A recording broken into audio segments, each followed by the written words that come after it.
Hello, Courtney. Fantastic. Thank you.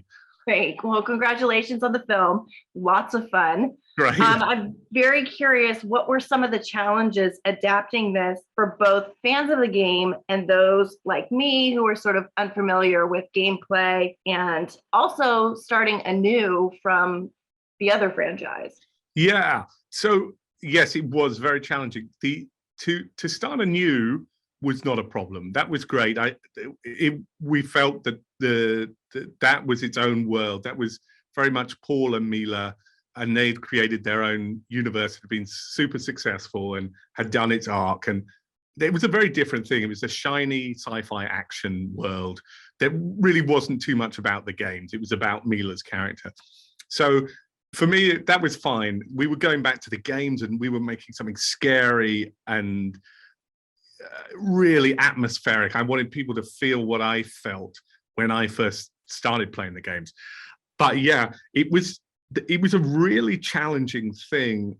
And it's really good to hear from someone that is not necessarily a gamer that you enjoyed the movie, because it was really so important to me is that the sort of love of the game and the fan service of the game didn't overshadow what this was. And that's often been a problem with adaptations, is that they either have nothing at all except for the name to do with the game and then, you know, their own thing, or that they're too intensely the game that you're just like, what the f is going on, you know? And I really didn't want that. And so what was important is that these characters kind of lived and breathed on their own terms, and that they weren't just walking props spouting exposition from the games, but they each of them had their own, you know, desires and conflicts.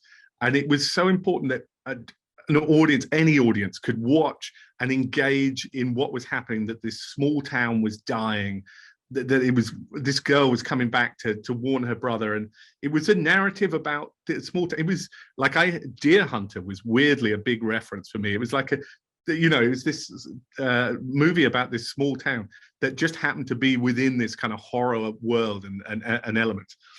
And then so with that in mind, that was, do you know what, I just wanted people, I wanted to scare people.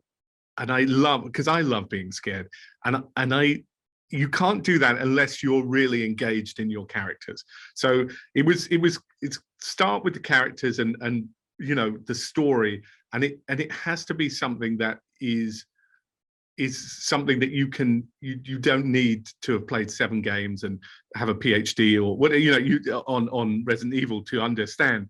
You just need to feel the emotions of that. And then the whole fan stuff can come in afterwards in that world and build on that. Yeah, I love, you did scare me. I did have quite a few jump scares. Yeah. But I also love the look of this film, and it has this like tactile, sort of gritty 70s vibe to it. Can you talk a little bit about, before we go, how you collaborated with your cinematographer to achieve that look? Yeah, I'm super into 70s filmmaking in general, and Maxime and I have worked together before. We have a very good relationship, and yeah, we talked about this, and I really wanted it to be very aesthetically different from the previous franchise.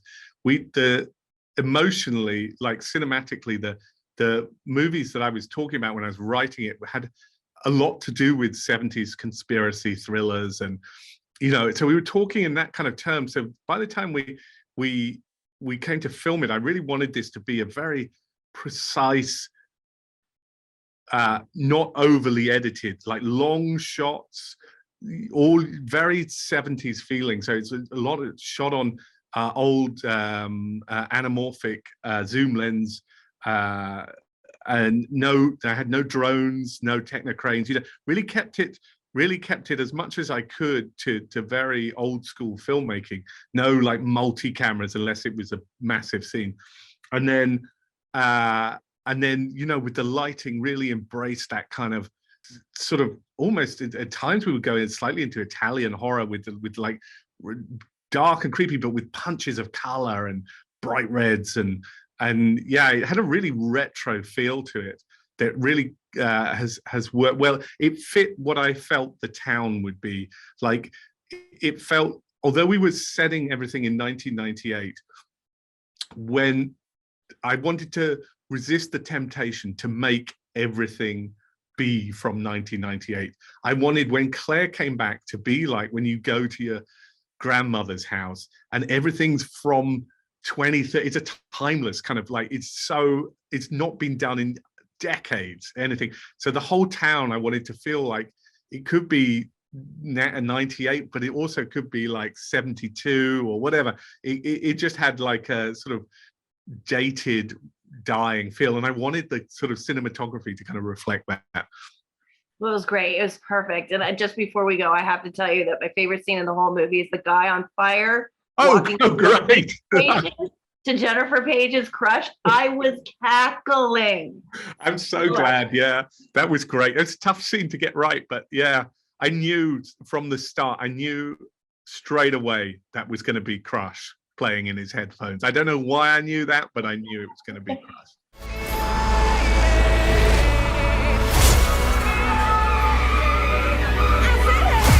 We gotta get out of here.